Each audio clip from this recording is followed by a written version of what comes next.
Welcome to the next lecture guys of transformer. तो अभी तक अगर आपने चैनल को सब्सक्राइब नहीं किया है तो चैनल को सब्सक्राइब कर लीजिए। अभी इससे पहले वाले लेक्चर में हमने ओपन सर्किट टेस्ट और शॉर्ट सर्किट टेस्ट कंप्लीट किया था। आज के लेक्चर में हम कंप्लीट करने वाले हैं लॉसेस इन ट्रांसफार्मर। तो लॉसेस के बारे में पूरी इंफॉर्मेशन देखेंगे। सबसे पहले देखते हैं कि कितने टाइप के लॉसेस हमें पढ़ने हैं in the case of transformer.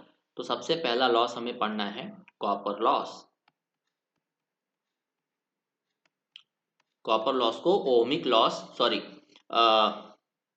I square R loss या वेरिएबल लॉस भी बोला जाता है या ओहमिक लॉस भी बोलते हैं। सेकंड जो लॉस हमें पढ़ना है वो है आयरन लॉस। आयरन लॉस को कांस्टेंट लॉस भी बोला जाता है। थर्ड हमें पढ़ना है stray load loss.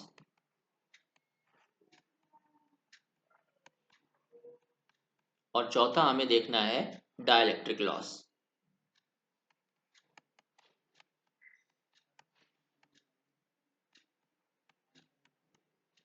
Dielectric loss तो एक एक करके हम देखते हैं। सबसे पहले चलते हैं कॉपर लॉस पे। तो हेडिंग डाल लीजिएगा कॉपर लॉस। अब आप मुझे बताइए कि जो कॉपर लॉस है वो ट्रांसफार्मर के किस पार्ट में होता है। तो कॉपर लॉस जो है वो ट्रांसफार्मर के वाइंडिंग में होता है बिकॉज ऑफ वाइंडिंग रेजिस्टेंस।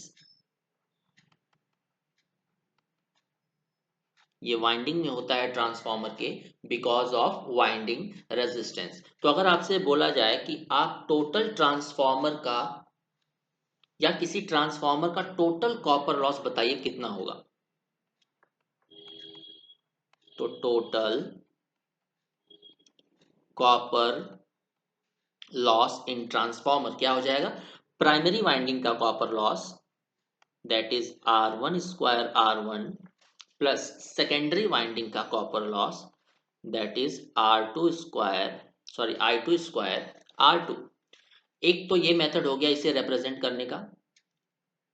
और इसे हम दूसरी तरह से कैसे रिप्रेजेंट कर सकते हैं total copper loss in transformer को। मैंने आपको बताया था ट्रांसफार्मर में हम रेजिस्टेंसेस को एक वाइंडिंग से दूसरी वाइंडिंग रेफर कर सकते हैं। तो अगर हमने ट्रांसफार्मर के सेकेंडरी वाइंडिंग के रेजिस्टेंस को प्राइमरी साइड ट्रांसफर कर दिया तो टोटल रेजिस्टेंस इन प्राइमरी को हम कैसे लिखेंगे R01। R01 क्या हो जाएगा प्राइमरी में तो रेजिस्टेंस था पहले से, फिर हमने सेकेंडरी के रेजिस्टेंस को भी प्राइमरी में ट्रांसफर कर दिया तो ये वहां जाके बन गया R2 डैश। तो total resistance referred to primary कितना हो गया R01। अब जो भी कॉपर लॉस होगा वो R01 क्या हो गया टोटल रेजिस्टेंस ऑफ ट्रांसफार्मर और R01 कहाँ पे है प्राइमरी साइड। तो इसकी वजह से जो लॉस आ जाएगा वो कितना आ जाएगा I1 स्क्वायर R01। तो हम इसी चीज को I1 स्क्वायर R01 भी लिख सकते हैं या इसी को हम सेकेंडरी साइड अगर सारे रेजिस्टेंसेस को ट्रांसफर कर दें तो I2 स्क्वायर R02 भी लिख सकते हैं। अब यहाँ पे R01 और R02 क्या है फिर से लिख लीजिएगा, ये मैं प्रीवियस लेक्चर में बता चुका हूँ। R0 है इक्विवेलेंट रेजिस्टेंसेस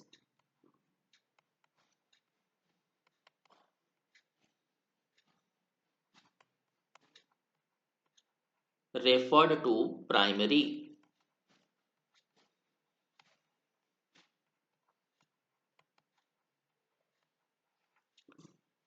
ये क्या हो जाएगा इक्विवेलेंट रेजिस्टेंस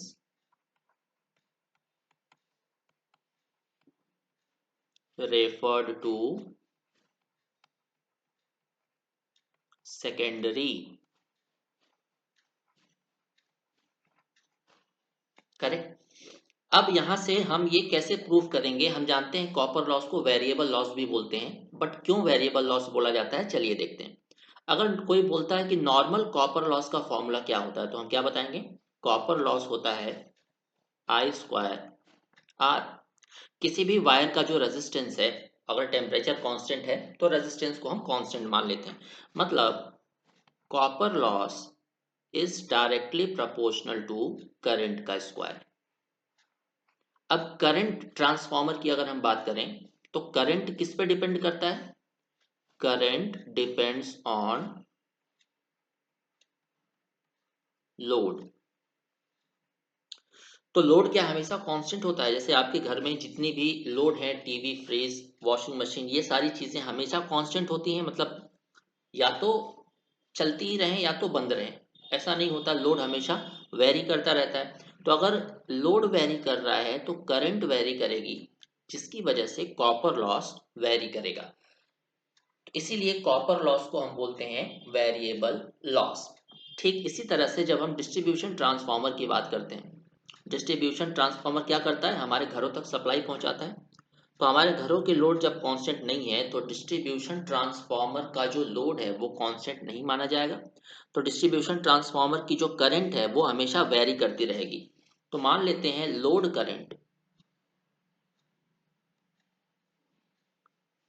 करंट है X% of full load current.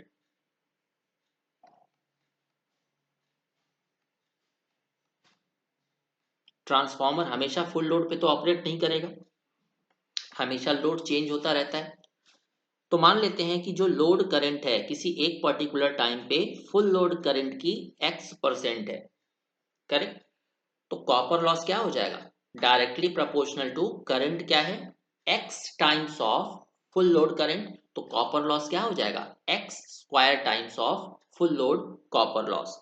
तो यहां से हम बोल सकते हैं कि copper loss at any load is equal to X square times of copper loss at full load. यानी कि copper loss is directly proportional to X square. X क्या है? Percent loading, correct? तो ये फॉर्मूला आपको याद रखना है। तो ये था कंप्लीट इंफॉर्मेशन आपका किसके बारे में? कॉपर लॉस के बारे में। अब हम चलते हैं आयरन लॉस पे। तो हेडिंग डाल लीजिएगा आयरन लॉस। अब आयरन लॉस हमें कहाँ पे देखने को मिलता है? तो आयरन लॉस देखने को हमें मिलता है कोर ऑफ ट्रांसफॉर्मर में।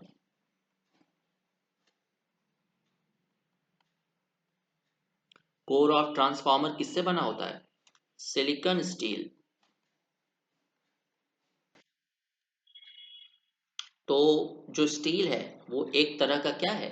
फॉर्म ऑफ आयरन है, करेक्ट? इसीलिए इस कोर में जो भी लॉस हो रहा है हम उसे बोल देते हैं आयरन लॉस। अब ये कोर लॉस दो तरह के होते हैं। कोर लॉस दो तरह के होते हैं। पहला होता है हिस्टैरिसीस लॉस,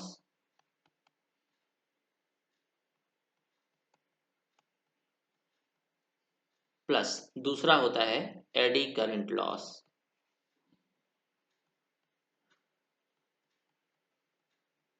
तो अब कोर लॉस में मेनली हम यही दो लॉस पढ़ते हैं, हिस्टैरिसीस लॉस और AD current loss.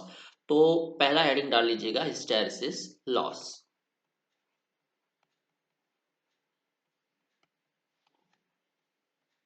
Hysteresis loss. अब देखिए, हम जानते हैं कि ट्रांसफॉर्मर हमेशा एसी सप्लाई पे काम करता है। एसी सप्लाई यानी कि positive half cycle, negative half cycle. और ये मान लेते हैं हमारा कोर है। तो जब हमारी पॉजिटिव हाफ साइकिल है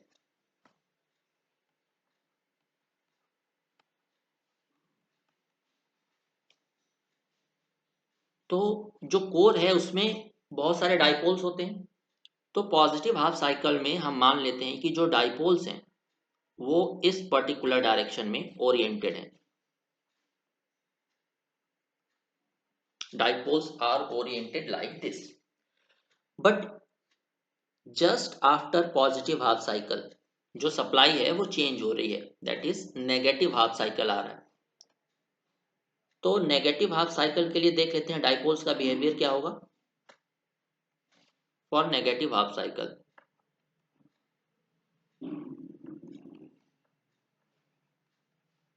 नेगेटिव हाफ साइकिल के लिए जो डाइपोल्स हैं जस्ट उल्टी डायरेक्शन में रिवर्स हो जाते हैं।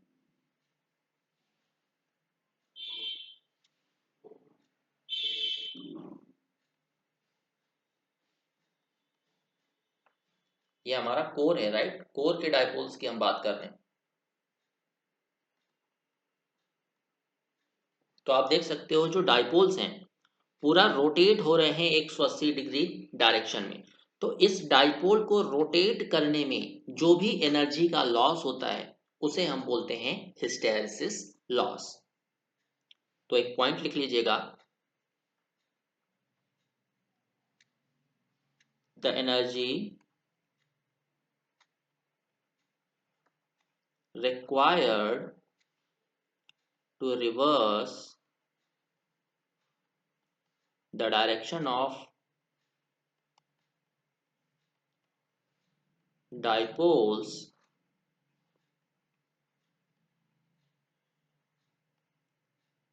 when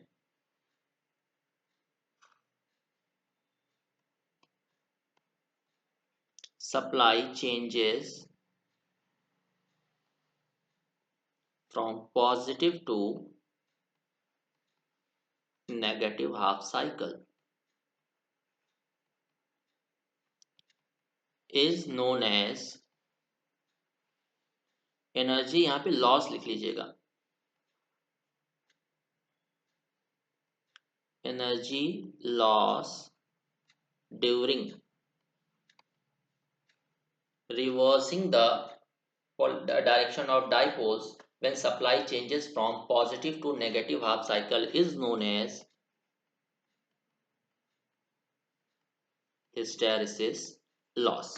राइट, तो आई होप आपको हिस्टैरिसीस लॉस समझ में आया होगा। अब हम चलते हैं हिस्टैरिसीस लॉस के इक्वेशन पे, जिससे हमें क्वेश्चंस आते हैं एग्जाम में। तो हिस्टैरिसीस लॉस को हम रिप्रेजेंट करते हैं हमेशा पी एच से, और इसका जो इक्वेशन होता है स्टीनमेन कांस्टेंट, मैक्सिमम फ्लक्स डेंसिटी की power x, frequency, volume of core. अगर हम इसको ले लें इक्वेशन नंबर फर्स्ट, तो यहाँ पे देखिए जो ईटा है इसे बोलते हैं स्टीनमेट कांस्टेंट, मेट कांस्टेंट। एक्स जो है इसे बोला जाता है हिस्टैरिसीस कोएफिशिएंट।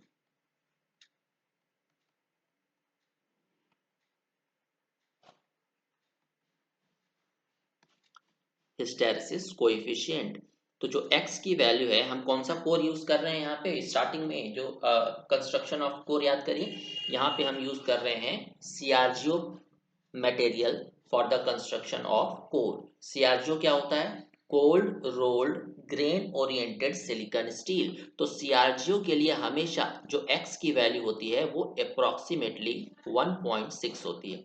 राइट, लिख लीजिएगा फॉर सीआरजीओ कोर मटेरियल। अगर x की वैल्यू आपको दिया गया है क्वेश्चन में तो आप वो यूज करिए, अगर नहीं दिया गया है तो हमेशा 1.6 यूज करिए।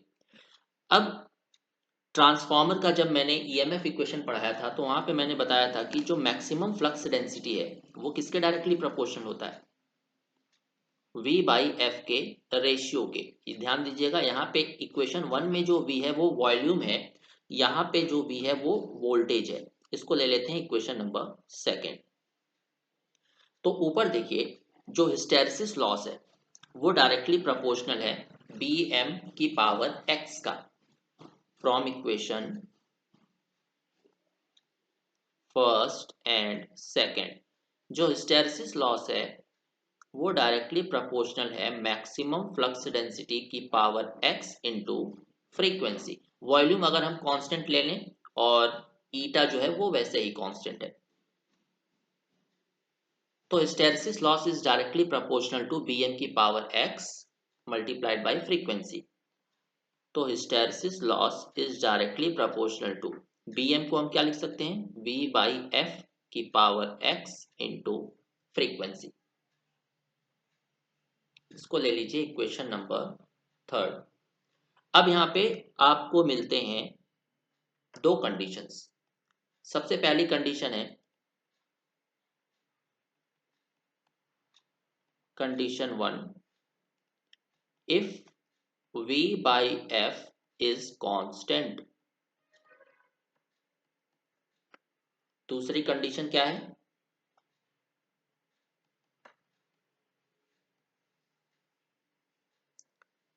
If v by F is not constant. ये दोनों कंडीशन एग्जाम में आती है क्वेश्चन के फॉर्म में। तो सबसे पहली कंडीशन देखते हैं, जब v बाई एफ कॉन्स्टेंट है, जब ये v बाई एफ कॉन्स्टेंट है तो हिस्टैरिसीस लॉस डायरेक्टली प्रोपोर्शनल हो जाएगा किसके, फ्रीक्वेंसी के,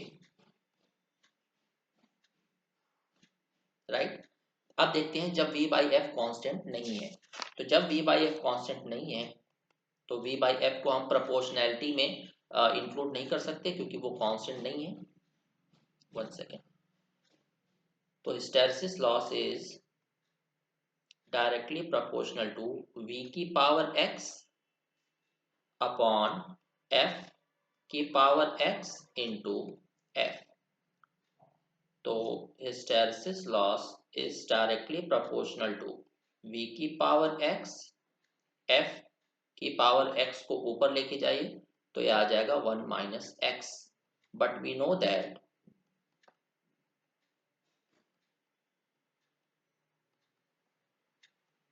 for CRGO steel x is equal to 1.6.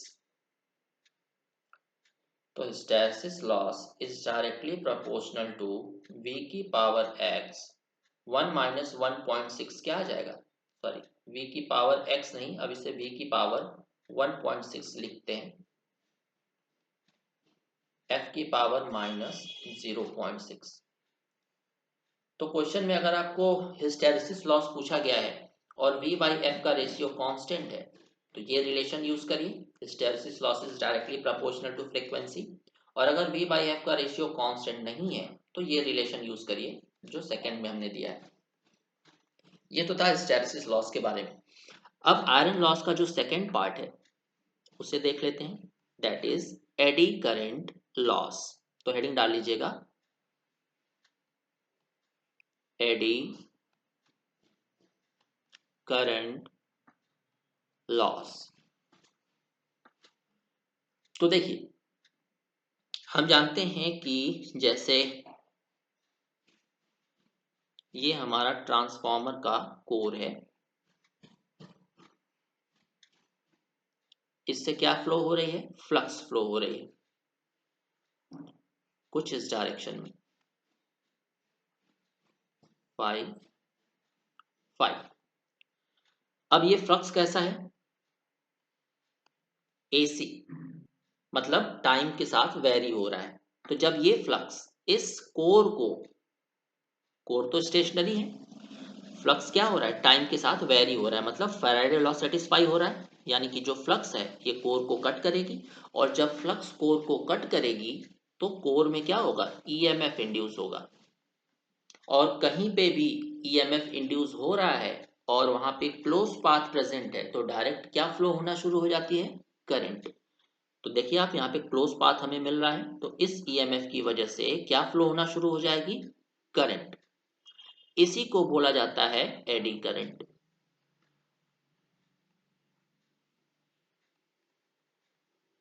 अब करंट है, कोर का कुछ ना कुछ रेजिस्टिविटी होगी या रेजिस्टेंस होगा, तो इसकी वजह से हमें क्या मिलेगा, आई स्क्वायर आर लॉस। इसी को बोला जाता है एडी करंट लॉस।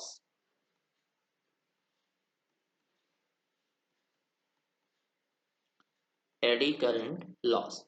अब एडी करंट लॉस का जो इक्वेशन होता है वो क्या होता है, eddy current loss is directly proportional to B M square F square T square. B M है मैक्सिमम फ्लक्स डेंसिटी, एफ है फ्रीक्वेंसी, और टी क्या है, थिकनेस ऑफ कोर। यहाँ पे टी है थिकनेस ऑफ कोर। तो अब ध्यान दीजिए, थिकनेस तो हमेशा कांस्टेंट रहेगी, एक बार हमने बना दिया कोर को तो थिकनेस कांस्टेंट हो गई, उसे हम नहीं चेंज करने वाले। तो eddy current loss is directly proportional to B M square F square. इसको ले लेते हैं इक्वेशन नंबर फर्स्ट, और बी एम हमने पढ़ा है ये डायरेक्टली प्रोपोर्शनल होता है वी बाई एफ के रेशियो की। तो eddy current is directly proportional to v by F का स्क्वायर इंटू एफ स्क्वायर। ये हमारे पास फाइनल एक्सप्रेशन आ गया। इसको ले लेते हैं इक्वेशन नंबर 3। यहां से हम लगा सकते हैं दो कंडीशन। कंडीशन 1,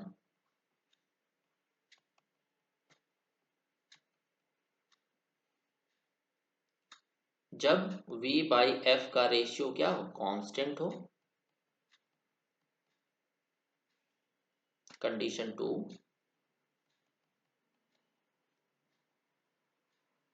जब v बाई एफ का रेशियो कांस्टेंट नहीं हो। तो अगर v बाई एफ का रेशियो कांस्टेंट है तो ये प्रोपोर्शनलिटी साइन के अंदर आ जाएगा। तो eddy current loss is directly proportional to frequency का स्क्वायर। जब एडी करंट जब v बाई एफ का रेशियो कांस्टेंट नहीं है तो eddy current loss is directly proportional to v square F square. ये दोनों कैंसिल आउट हो गया।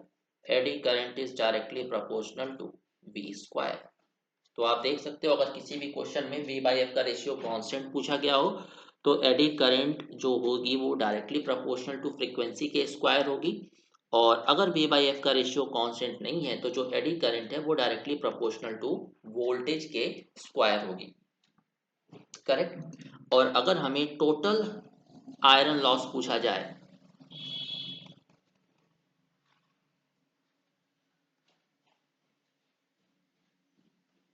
How to find total iron loss. तो टोटल आयरन लॉस में ज्यादातर क्वेश्चन आपसे पूछा जाएगा जब v बाई एफ का रेशियो क्या है, कांस्टेंट है। मैक्सिमम चांसेस यही होता है v बाई एफ का रेशियो कांस्टेंट के लिए। तो हम जानते हैं आयरन लॉस क्या होता है, eddy current loss plus hysteresis loss. तो हिस्टैरिसीस लॉस की वैल्यू मुझे बताइए जब v बाई एफ का रेशियो कांस्टेंट है। तो हिस्टैरिसीस लॉस होता है डायरेक्टली प्रोपोर्शनल टू फ्रीक्वेंसी।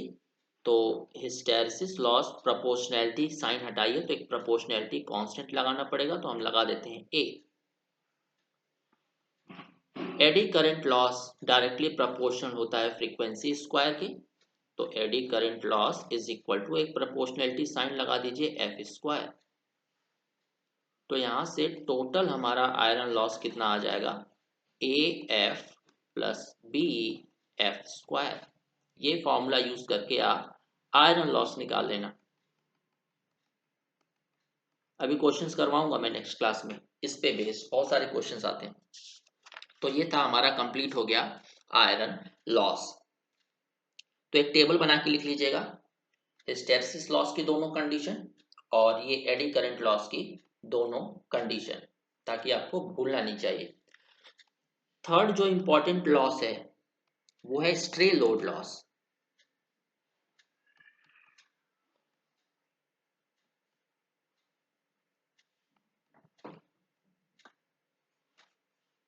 तो पहला है stray copper loss. Stray load loss दो तरह के होते हैं।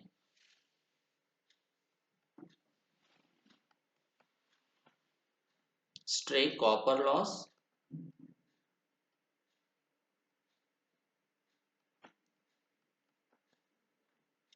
और स्ट्रे आयरन लॉस। तो हमने क्या पढ़ा था, ट्रांसफार्मर के दो सबसे इंपॉर्टेंट पार्ट होते हैं, कौन कौन से, वाइंडिंग और कोर।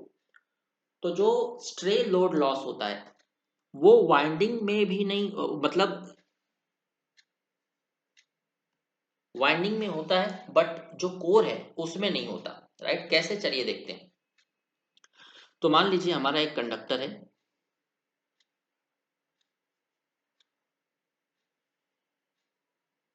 ये मान लीजिए कॉपर का कंडक्टर है।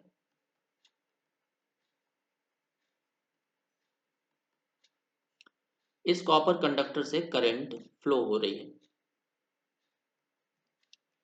अब ये करंट जब इस कंडक्टर से फ्लो होगी तो जाहिर सी बात है कि फ्लक्स जनरेट होगी। तो मान लेते हैं ये छोटी छोटी फ्लक्स जनरेट हो गई कंडक्टर के अंदर। ये फ्लक्स क्या करेगी, इस कंडक्टर को कट करेगी। जब ये फ्लक्स कंडक्टर को कट करेगी तो कंडक्टर में क्या होगा, ईएमएफ जनरेट होगा, जिसकी वजह से क्या फ्लो होना शुरू हो जाएगा, एक स्मॉल करंट। इसे बोला जाता है स्ट्रे करंट। अब ध्यान दीजिएगा, ये लोड करंट से डिफरेंट होती है। लोड करंट तो हमारी लोड की वजह से फ्लो हो रही है, और जो स्ट्रे करंट है वो लोड करंट की वजह से फ्लो हो रही है, जो कि हमारे काम की नहीं है। तो स्ट्रे करंट की वजह से भी हमें एक्स्ट्रा क्या देखने को मिलता है, आई स्क्वायर आर लॉस। इसे बोलते हैं स्ट्रे कॉपर लॉस। और स्ट्रे कॉपर लॉस क्या होता है, वेरिएबल होता है, बिकॉज ये किस पे डिपेंड कर रहा है, लोड करंट पे। करेक्ट। तो स्ट्रे कॉपर लॉस को दूर करने के लिए हम स्ट्रैंडेड कंडक्टर्स का यूज करते हैं। ये हमारा जैसे पहले सॉलिड कंडक्टर था, अब हम स्ट्रैंडेड कंडक्टर यूज करते हैं। और स्टार्टिंग के जो हमारा सेकंड लेक्चर था उसमें मैंने आपको बताया था कि स्टैंडर्ड कंडक्टर यूज करने की वजह से कैसे जो स्ट्रे करंट है या स्ट्रे लोड लॉस है वो कम हो जाता है, राइट। क्योंकि करंट के फ्लो होने का जो एरिया है वो क्या हो गया, कम हो गया। पहले ये पूरा का पूरा कंडक्टर के थ्रू फ्लो हो सकती थी, बट यहाँ पे एक स्ट्रैंड से दूसरे स्ट्रैंड तक जाने के लिए इसे इंसुलेशन से पास होना पड़ेगा, जो कि इम्पॉसिबल है। दो स्ट्रैंड्स के बीच में क्या होता है, इंसुलेशन। तो जो एरिया है वो कम हो गया करंट के फ्लो होने के लिए, और resistance is inversely proportional to area. Area कम हो गया तो रेजिस्टेंस बढ़ गया, स्ट्रे करंट कम हो गई, स्ट्रे लोड लॉस भी कम हो गया। अब हम चलते हैं स्ट्रे आयरन लॉस। तो स्ट्रे आयरन या आयरन स्ट्रे लोड लॉस इसे बोला जाता है। तो ट्रांसफार्मर का जो मेन आयरन का पार्ट होता है वो क्या होता है, core of transformer. But transformer में और भी कई सारे पार्ट्स होते हैं जो आयरन के बने होते हैं, जैसे ट्रांसफार्मर टैंक, कंजर्वेटर, और भी बहुत सारी चीजें, राइट। तो क्या होता है कि जब भी leakage flux, when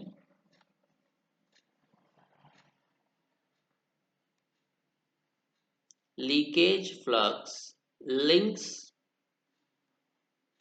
with the auxiliary part of transformer,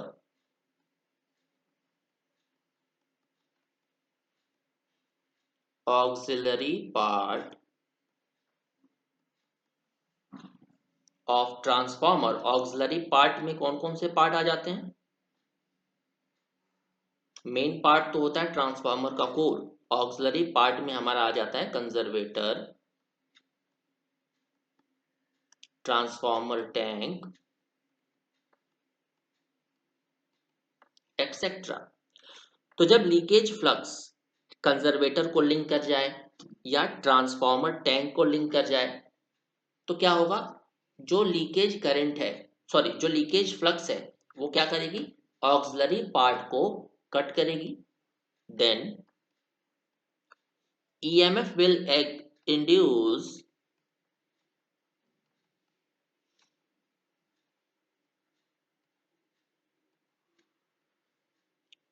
in the auxiliary part,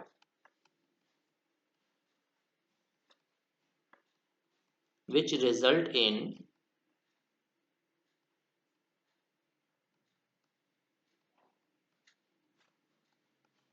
stray current।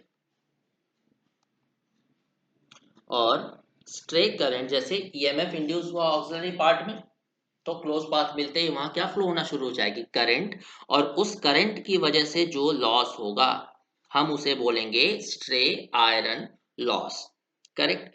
तो यहाँ पे देखिए, अगर लोड इंक्रीज होता है, लोड वेरी होता है, तो लीकेज फ्लक्स वेरी करेगी। लीकेज फ्लक्स वेरी करेगी तो स्ट्रे लोड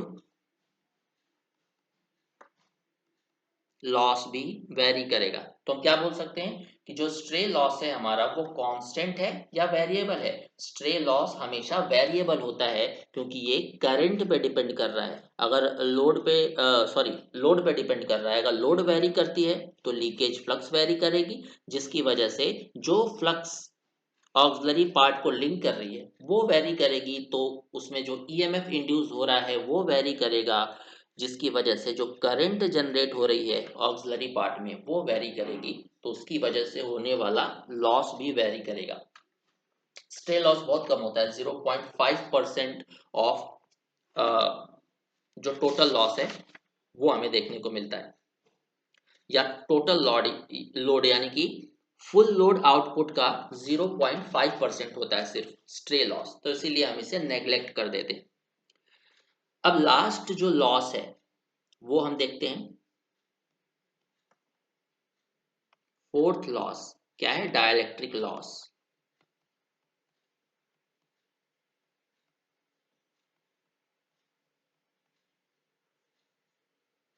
डाइलेक्ट्रिक लॉस, तो डाइलेक्ट्रिक लॉस हमेशा कहां पे देखने को मिलता है? इंसुलेटिंग मटेरियल में।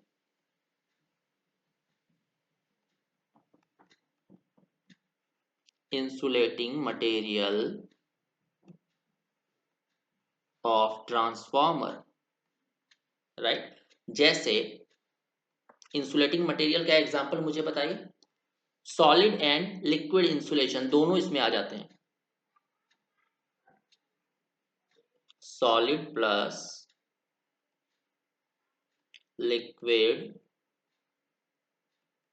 इंसुलेशन। सॉलिड यानी कि हमारे जो वाइंडिंग में इंसुलेशन लगा हुआ है, लिक्विड यानी कि ट्रांसफॉर्मर ऑयल, करेक्ट।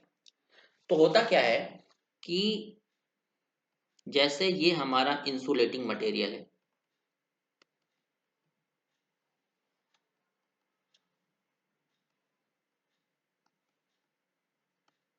इनिशियली इसमें क्या होते हैं? नो फ्री इलेक्ट्रॉन्स,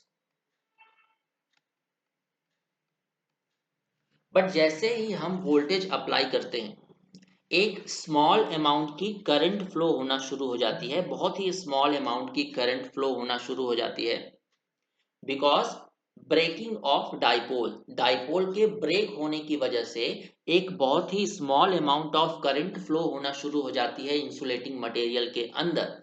उस करंट की वजह से जो लॉस होता है उसी को बोला जाता है डाइलेक्ट्रिक लॉस।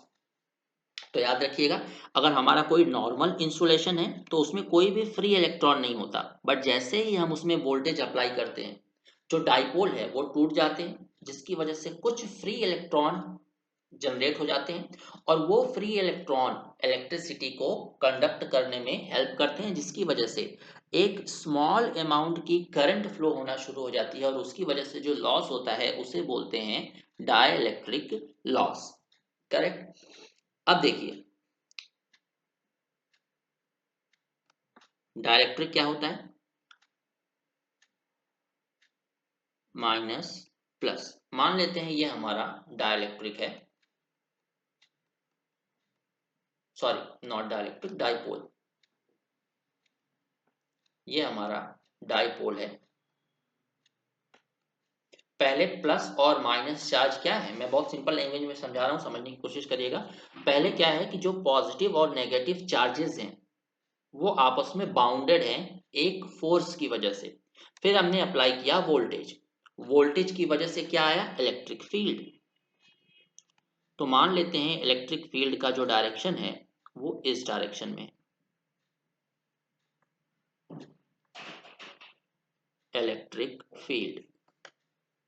तो एक प्रॉपर्टी होती है कि जो पॉजिटिव चार्ज है वो हमेशा इलेक्ट्रिसिटी के डायरेक्शन में मूव करते हैं, जो नेगेटिव चार्ज है वो हमेशा इलेक्ट्रिक फील्ड के ऑपोजिट डायरेक्शन में मूव करते हैं। तो जो पॉजिटिव चार्ज है वो इस डायरेक्शन में मूव करेंगे, नेगेटिव चार्ज इस डायरेक्शन में मूव करेंगे। तो अब पॉजिटिव और नेगेटिव चार्जेस कहाँ कहाँ आ गए? नेगेटिव यहाँ पे आ गया, पॉजिटिव यहाँ पे आ गया, राइट।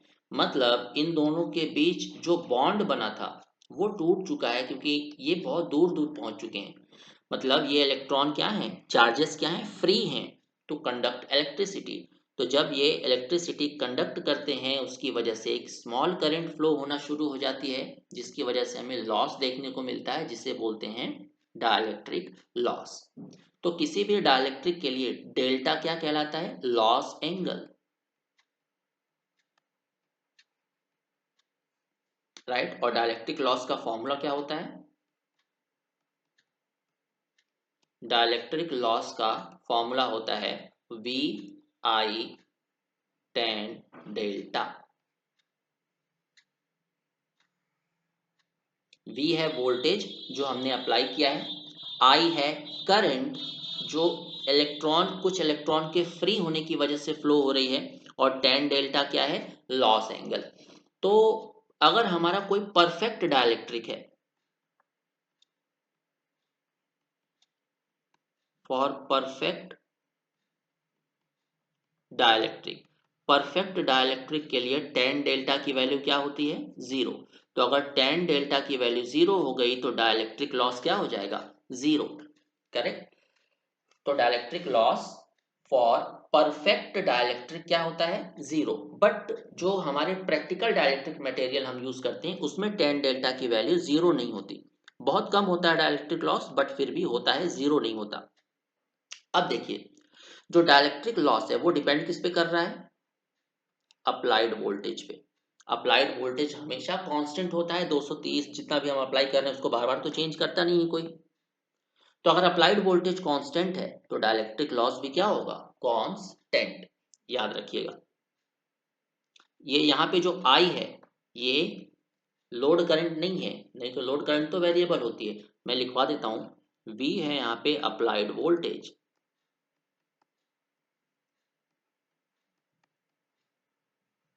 आई क्या है, डिस्प्लेसमेंट करंट,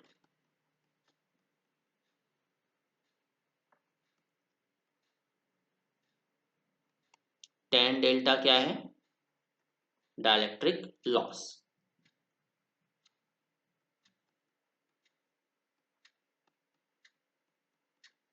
और डाइलेक्ट्रिक लॉस जो है वो 0.25% होता है फुल लोड आउटपुट के।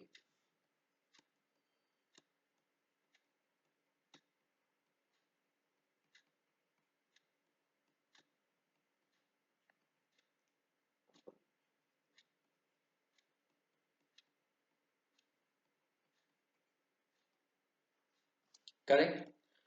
तो लॉसेस में इतना ही था। अब देखिए, कल के लेक्चर में आप लोग क्या पढ़ना चाहते हो मुझे बता दीजिएगा। ए, हम पढ़ सकते हैं क्वेश्चंस बेस्ड ऑन लॉसेस। दूसरा, हम एफिशिएंसी का नया टॉपिक स्टार्ट कर सकते हैं,